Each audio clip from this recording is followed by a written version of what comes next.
Hello everyone, welcome to Morning Coffee. Thank you so much for tuning in. So this is going to be your general energy reading for your Monday, July 6th. Yes, please keep in mind that time is an illusion and energies are fluid. So just because this is a reading dated for the 6th of July, it doesn't mean that it absolutely has to resonate for you at that time. Whenever you are guided to watch this reading and it resonates, then that is the message for you in that moment. Yeah. So you guys see me looking off to the right here. I have a new little critter friend in my apartment today, but this time it's a cricket. And unfortunately it's missing one of its hind legs. I saw it this morning, and I usually, you can usually recognize them by like their hind legs and all that, but I only saw one and I was like, oh God, what is that? The poor thing. A lot of people have been giving me all this advice about bugs. The bugs really don't bother me, unless they're venomous or karmic, like the water bugs. I don't want them in my house. But spiders, I want the spiders in my house because they're going to eat all the pests. They're going to eat the moths. They're going to eat the mosquitoes. They're going to do all that. I don't mind having a cricket in my home. Crickets are good luck. Not all insects are bad. Not all insects have negative connotations, so I just wanted to make that clear because I keep getting all these comments with people talking about, oh, we'll do this, do that for the spiders. It's like, did y'all not hear what I said? I said me and the spiders are cool. Oh, okay.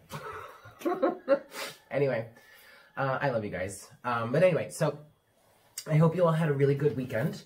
I was able to do... Look, if y'all aren't on Patreon yet, I kind of suggest you get on there because Patreon's we're about to have some really good stuff coming through on Patreon.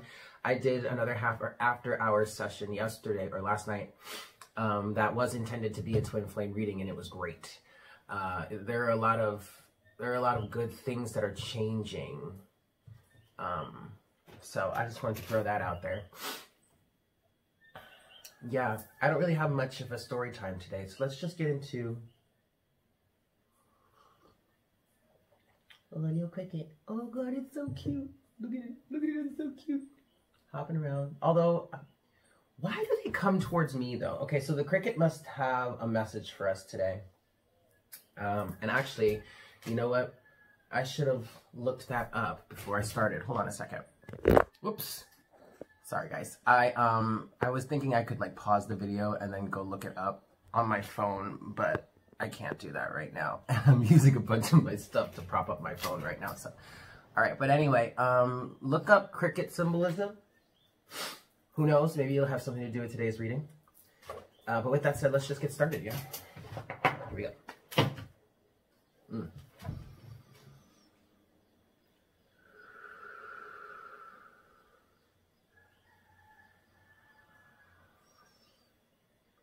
Hi, Spirit.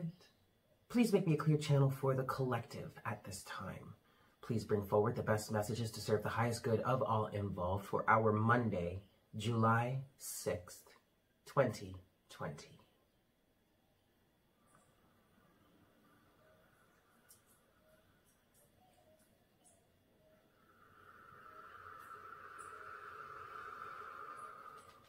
Thank you so much, Spirit.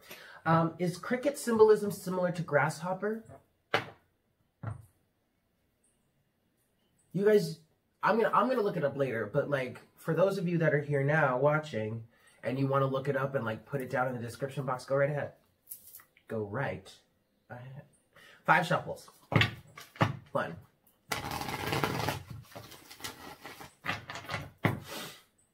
2.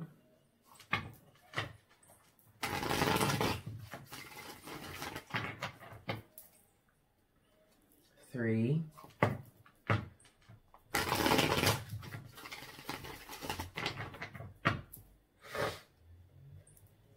4. You know what's interesting?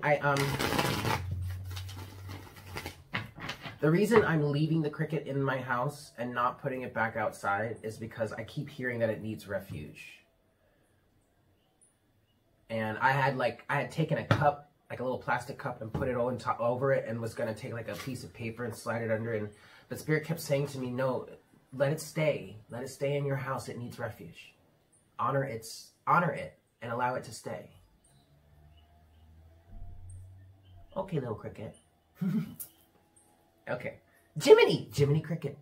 Oh, sorry. 5. Okay, here's 5. Alrighty, kids. Let's see what we've got going on with today's gates.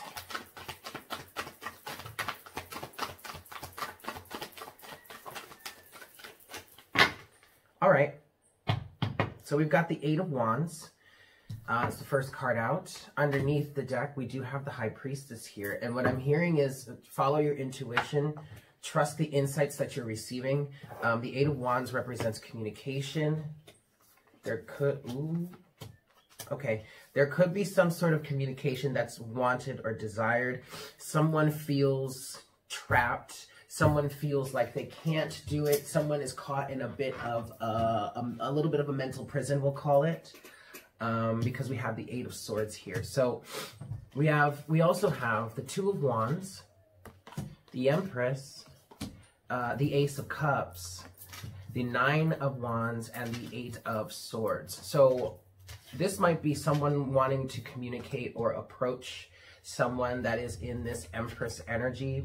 Someone may be wanting to move in a direction towards abundance. Someone may be wanting to communicate love to an Empress energy, or there's a path that you're looking to take or a direction that you're looking to go in that comes from a space of love, a centered, unconditional love. Oh no, not the cricket. What is the cricket doing? It's like it's trying to come in my room, in this room with me. Anyway, sorry. Whatever. Okay, well, first of all, what Spirit is saying is that whatever choice you have in front of you, 2 of Wands and the Empress, you're surrounded by abundance anyway. I almost want to say you can't get this wrong. It's kind of what I want to say about that. The divine is supporting you with this Ace of Cups, but I also feel like this Ace of Cups is representing love that wants to be offered for some people. 9 of Wands here is speaking to the fact, like, don't give up now. 8 of Swords. 9 of Wands, 8 of Swords. Why are you going to give up now? Or why are you going to hold yourself back now? You've come this far. You've been climbing up this ladder, this staircase. You've been on this path for so long. Why are you going to allow yourself to be held back now when the opportunity stands right in front of you? 8 of Swords, 8 of Wands. It's as if so here you are, for whomever this is, or maybe this is someone that you're connected to. Here you are standing at this place. 2 of Wands and the Empress. You have a decision to make. And it's like the Empress is behind you here, saying to you, you're standing here at the 2 of Wands, and the Empress energy is behind you here saying, honey, just go for it. What's the worst that could happen? And you're all like, yeah, I want to, but I don't know if I should. You're here with the 8 of Swords, but then the 8 of Wands is over here like, yeah, buddy, you've got the clear option. Like the path, the way is open and clear. What's really important here is that you need to trust your intuition. Trust your intuitive insights. Whatever it is that you've been vibrating towards lately, whatever thoughts have been coming to your head, thoughts that feel good, like think about it from the law of attraction point of view. Okay? If you are in the mode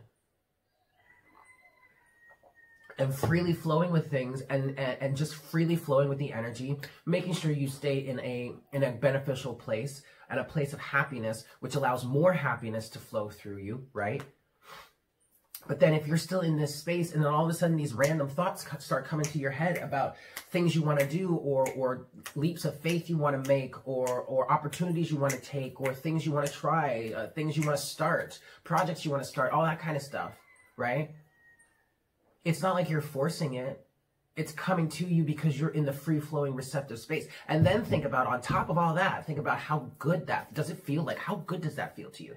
Those thoughts that are coming to your head. It's not like they're coming to you and like immediately they make you cringe and, ugh, and you're just like, no, I don't want that. No, it's the exact opposite because you're in the flow of it. So whatever feels good to you is in direct alignment with where you are trying to be, where you want to be, what your truth is, right?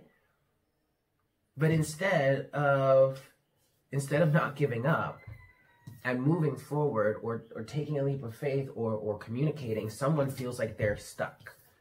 I really want to look at this Eight of Swords energy here, because this is like, what is this, man?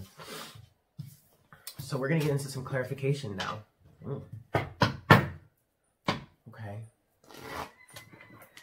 And this cricket, okay. This cricket says luck is on your side. Now, it is missing a leg. So you might feel hindered, you might feel handicapped. But that all of this is an obstacle that can be overcome, says the Empress. I really don't think there are really all that. No, there are no obstacles standing in your way other than the obstacle that you put before you. Eight of Swords. Can you see the Eight of Wands is here? The opportunity is right here. But you seem to have this Eight of Swords energy, thinking that you cannot reach this opportunity. Thinking that it's not meant for you. Thinking that you're in a cage, that you're stuck. And what I kind of want to say is, free yourself from that, because there's something here, clear and open, and it may even be an opportunity that is clear as day, that is like adjacent to you.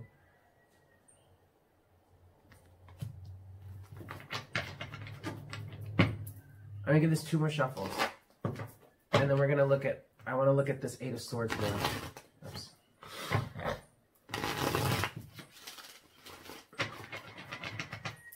Last one. You know what I have started to notice?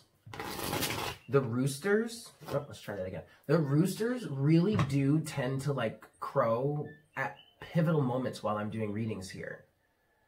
I was rewatching the After Hours reading from yesterday, and there was this really important statement that came through, a really important message that came through, and just as that message came through, the rooster crowed, and it was like right outside my window. And the funniest thing about the roosters too is now sometimes when they crow, part of me is kind of hearing them say, "Wake the fuck up!" Oh my God! All right, last shuffle. All right, cool. So, what is this Eight of Swords, please, Spirit? What else can you tell us about this? Somebody is holding themselves back. Now, now hold on. Because maybe this is someone that has been holding themselves back and now is about to set themselves free. Take the leap of faith. Make the offer. Take the jump. Go make the decision. What's this Eight of Swords, please, Spirit?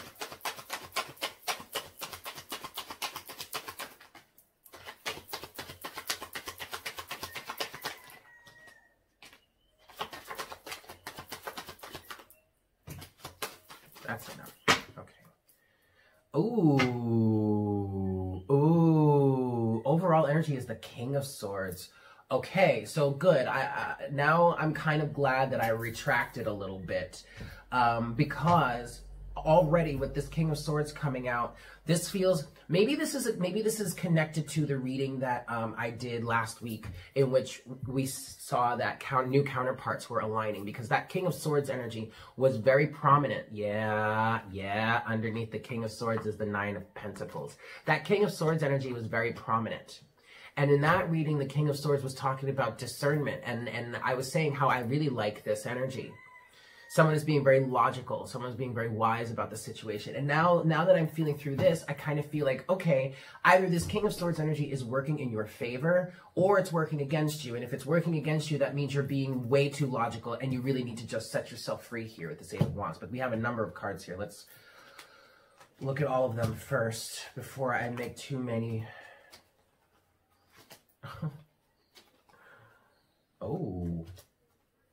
Oh my goodness. Would you look at this? Would you look at this? So, starting you off, we have the Ten of Swords and the Ten of Wands. Okay. And judging from the rest of the cards here, I really feel like The Ten of Swords is representing the fact that somebody is releasing burdens. Something that is really burdensome, really tiresome, really heavy, really toxic, really painful, really rough, is coming to an end.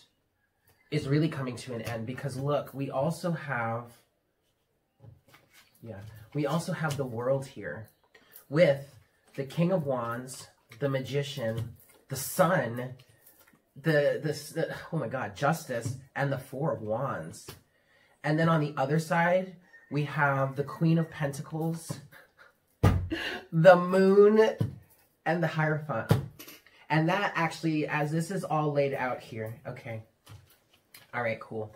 As this is all laid out, the Eight of Wands is coupled or clarified so far by the Queen of Pentacles, the Moon, and the Hierophant, okay? Now, all of this was meant to clarify the Eight of Swords. We might get a little bit of a deeper clarification, but right now, as it stands, the way it looks, that the way the cards are on the table here, you have the Eight of Wands, or this opportunity is represented by a Queen of Pentacles. And then the person that's here being guided by the Empress to take the leap of faith, or take the move, make the move he knows he needs to make, or maybe even wants to make, he or she. That person has the World, the King of Wands, the Sun, the Magician, the Four of Wands, and Justice. So, with the World here, and the Ten of Swords, and the Ten of Wands, somebody has really closed out a major, major cycle.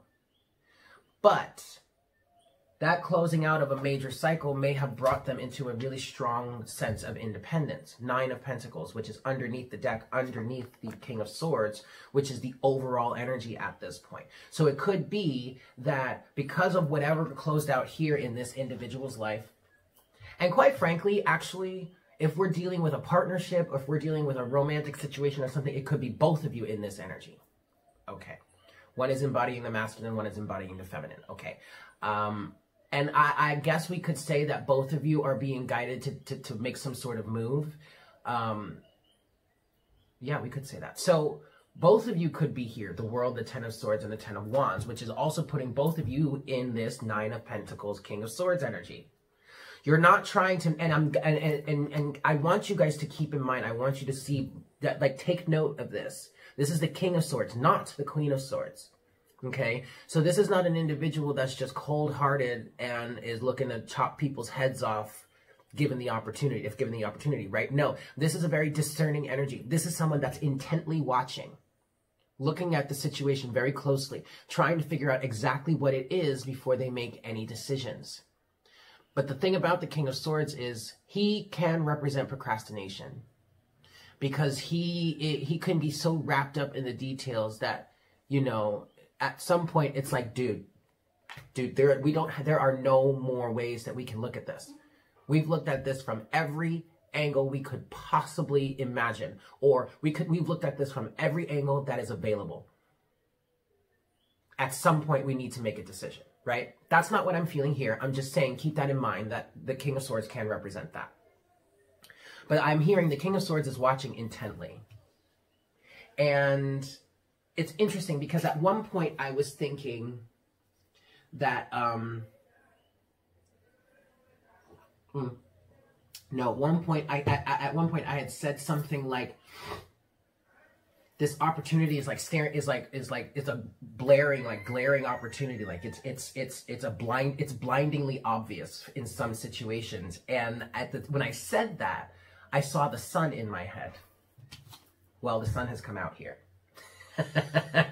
Okay. Now we could be dealing with a counterpart situation, a divine counterpart situation, because we have the sun and the moon. The moon might represent fear a little bit, but if it's fear, it's more along the realms of apprehension. And there's something that this Queen of Pentacles over here doesn't quite know, because she's coupled with the moon and the Hierophant, But to be quite honest, you guys, the Hierophant in this situation, now, many of you, if you've been following me for a while, y'all know I tend to see the Hierophant as conformity, social conditioning, the hive mind, patriarchal society, and all that. But the Hierophant does represent institutions such as university, marriage, and well-established ways of being. It also can represent religion. I often see a pretty negative, I don't really like the Hierophant energy. The Hierophant also represents Taurus, though, if you want to look at it that way. I personally don't really like the Hierophant energy, but here, in this case, with the Four of Wands being on the other side of the equation, to me, this looks like a marriage. And what the Queen of Pentacles here doesn't know, especially since the Queen of Pentacles is the wife archetype.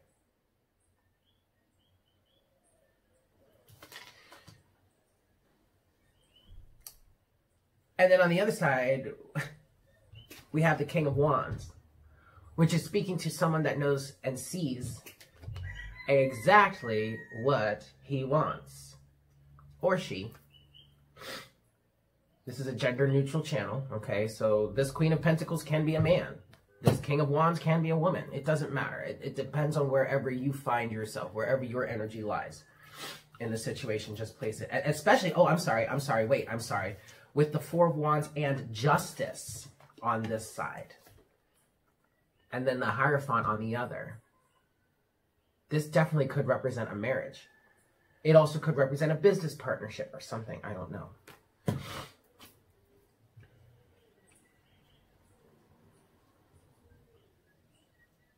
Oh boy, kids.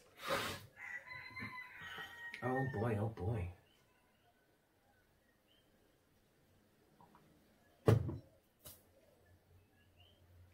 I want to get a closing message from the Tarot here. And then we'll get into Oracle guidance, yeah? Oh. Damn! I asked for a closing message and they dropped like 10 cards on me. And I'm taking them. I'm taking them because at the bottom of the deck now you have the Nine of Wands. Don't give up now. Are you kidding me? King of Swords. Yes, be discerning, but don't give up now. Look at this. I want you to look at this. Do you see how thick that is? This is our closing message, you guys. Good Lord. Judgment. Five of Pentacles. Knight of Swords. Eight of Pentacles. Seven of Pentacles. The Devil in reverse. Eight of Wands. The Fool. The Hanged Man. Wow. The Empress. The Six of Swords. The Emperor. The Two of Wands. Temperance. And the Knight of Wands. Yes! We are, in fact, talking about divine counterparts, in some cases. The Emperor and the Empress. All right, give me a second. Let me see if I can make more sense of this. I really do feel like someone is very activated here. Someone is very activated here. We have Judgment with the Five of Pentacles.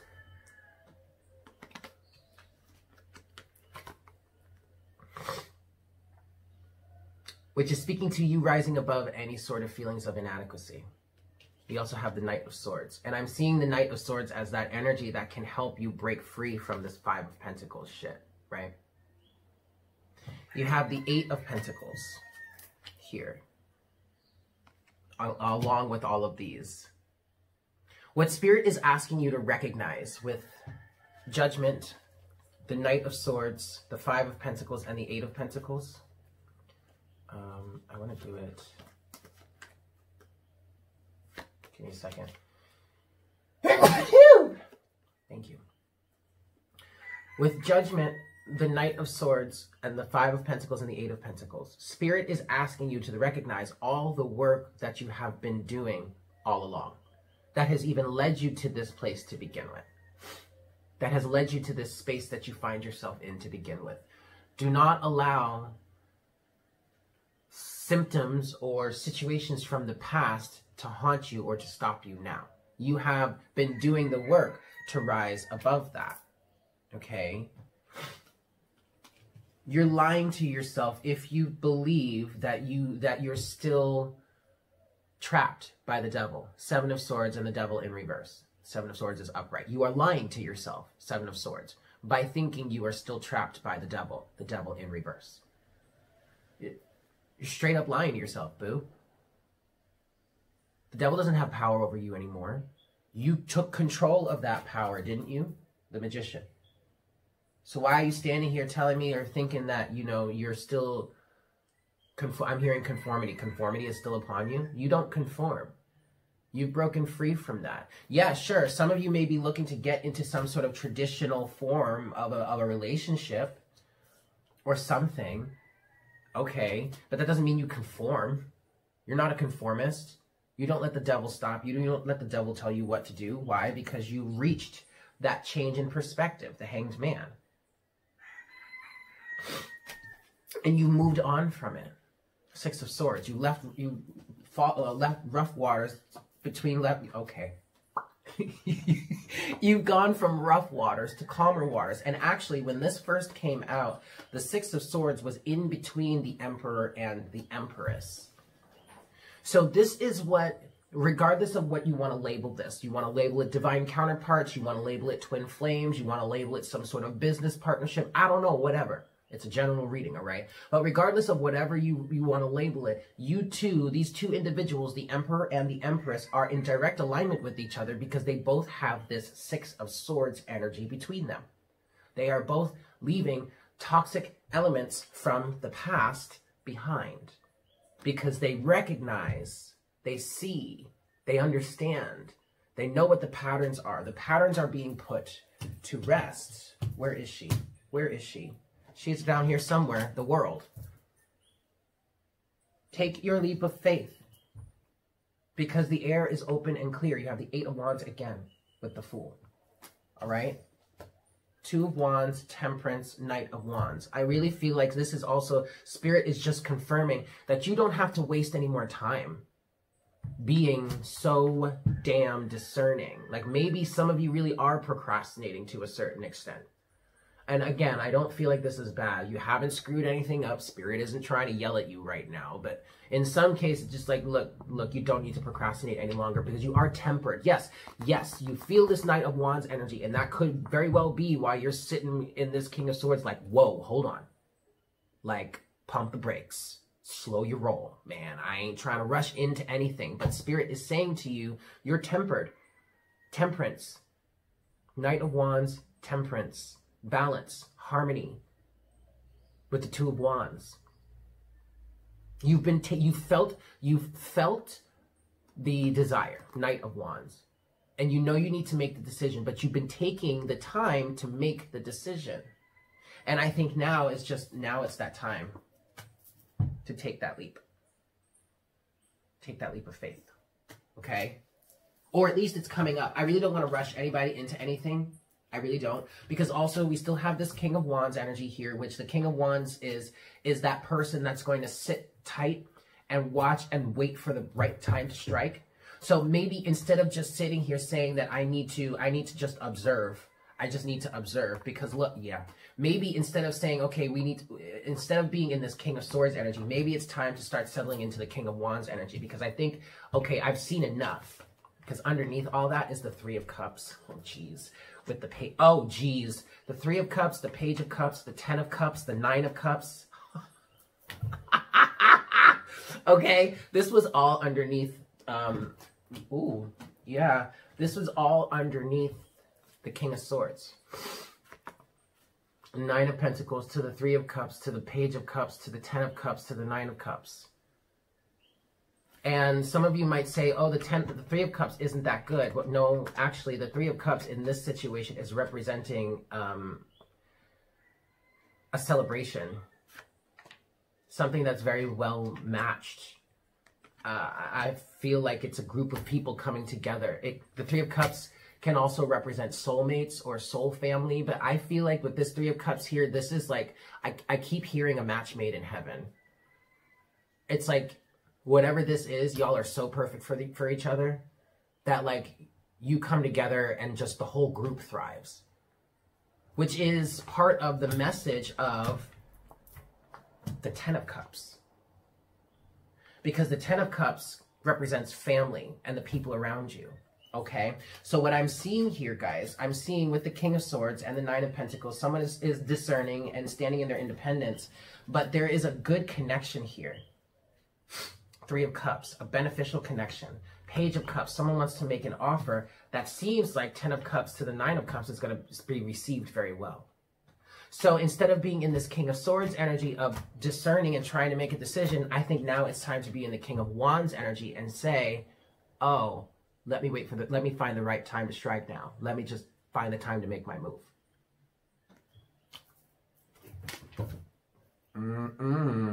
Hi.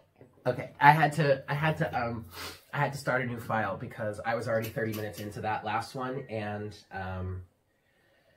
so we're not done yet because now I want to get oracle guidance.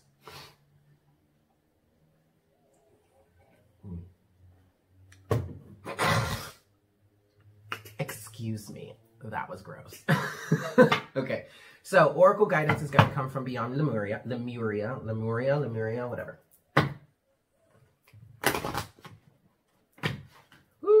Okay.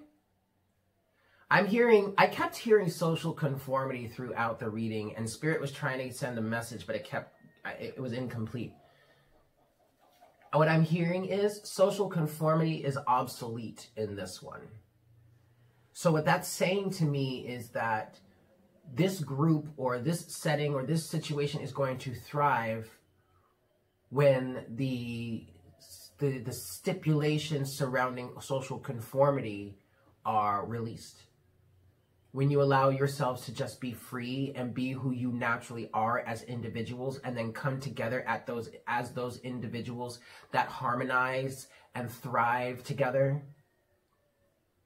that's actually going to make you much stronger as a group of people. Ten of Cups. That's going to make you much stronger as a group of people, rather than being a group of people that are just fucking bloodsuckers. Being a group of people that are just carbon copies of each other, or carbon copies of individuals outside of the group that you want to emulate. Does that make sense? There is strength in your individuality. And there is also strength in numbers. So the more of an individual you are, the stronger you will be in and of yourself. Nine of Pentacles. But when all of these Nine of Pentacles and individuals come together, social conformity is lost. And the group is really able to thrive in ways that they are naturally meant to. And thus, the whole collective is that much stronger. Ended that message on 222. Okay, so let's get some shuffles here. One, for our closing message today. Two, and three.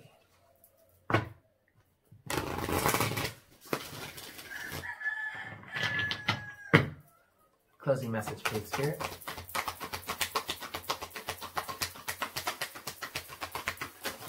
There it is, right? Oh, geez. No, it's this one. Okay. Ooh. Ooh. Wow. All right. Well, if this is... Oh, Lord. Okay. At the bottom of the deck, you have card number 9, Crown Chakra. And the key word there is the unlimited self. So allow yourself to do whatever it is you want to do, because you are, in fact, unlimited. Social conformity has no place here, because social conformity is going to tell you that you're limited. The Hierophant energy, when it's negatively aspected, is going to require that you assimilate. It's going to require that you receive indoctrination. That has no place here. Now, don't get me wrong. If you're looking to marry somebody, ain't nothing wrong with that. But keep in mind that the The foundation of your relationship, the terms of your relationship are dictated by no one else other than you and your partner. Like social norms, the peanut gallery, the hive mind ain't got shit to do with your relationship. That's between you and your boo. And that's the way it's gonna stay.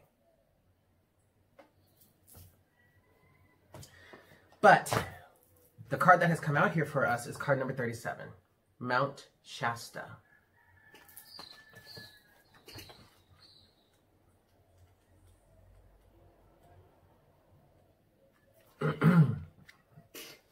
Okay.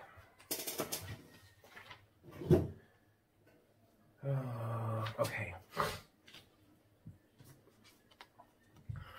Mount Shasta. Your origins, the seeds that make you what and who you are. Star beings, sacred power places, unexplained mystical phenomena, intuitive messages and downloads, dreams and visions. So let me pause for a second and stay right there for a second, because what the High Priestess was saying at the beginning of the reading was to trust your intuition. Trust the intuitive insights you're getting. Trust the intuitive hits that you were getting. Remember that whole conversation we had in the beginning about being in alignment and things just popping into your head that feel just so good that you just want to keep going in that direction? Unexplained mystical phenomena, intuitive messages and downloads, dreams and visions. Aware that their entire continent would be destroyed, the Lemurians traveled to other parts of the globe. Mount Shasta has a profound connection with the Lemurian people, as it was one place they journeyed. There are many tales of multidimensional beings living inside the mountain, and sightings of all kinds of unusual phenomena there. When I, as in the author, Izzy Ivy, when I received the intuitive message that I would be writing and delving more deeply into the emerging theme of these cards, I had a strong vision to visit this mountain and channel a painting on it. After a range of synchronicities, I found myself there. The ambiance of this magical place cannot be denied, and the image you see on this card is what came through. Mount Shasta also seems to have a connection to star beings and portals to multiple worlds and parallel realities. On arrival at Mount Shasta town, I was involved in a Pleiadian channeling circle where I had a vision of the stars communicating with the mountain through light code, and interconnected glowing grid lines lay over the entire earth. I have experienced these luminescent grid lines before. I have been told I can put my hand into them and connect my healing light with all the other lights doing their work across the planet. During my time at Mount Shasta, I came to understand there have been many UFO sightings there, and I realized how connected the Lemurians were to star beings. Further research revealed several accounts of Lemurians being of mixed origins from throughout the universe.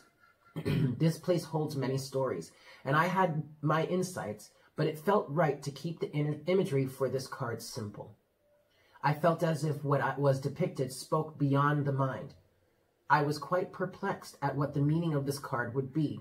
I knew Mount Shasta would be an important card in the deck, but I didn't realize how significant it would be until the following was revealed.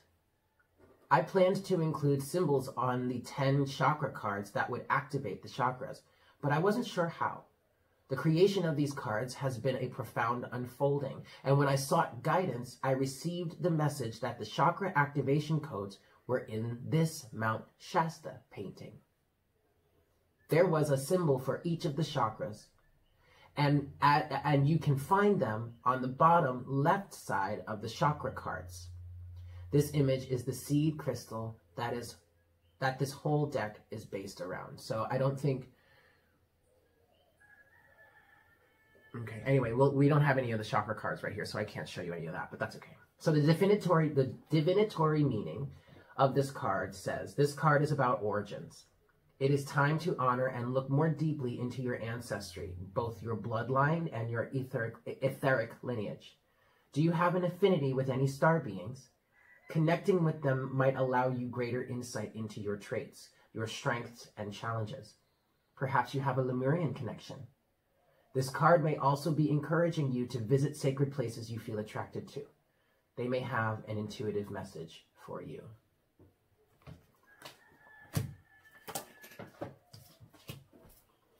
So there you have it, guys. Thank you so much for tuning in. I hope this was helpful for you.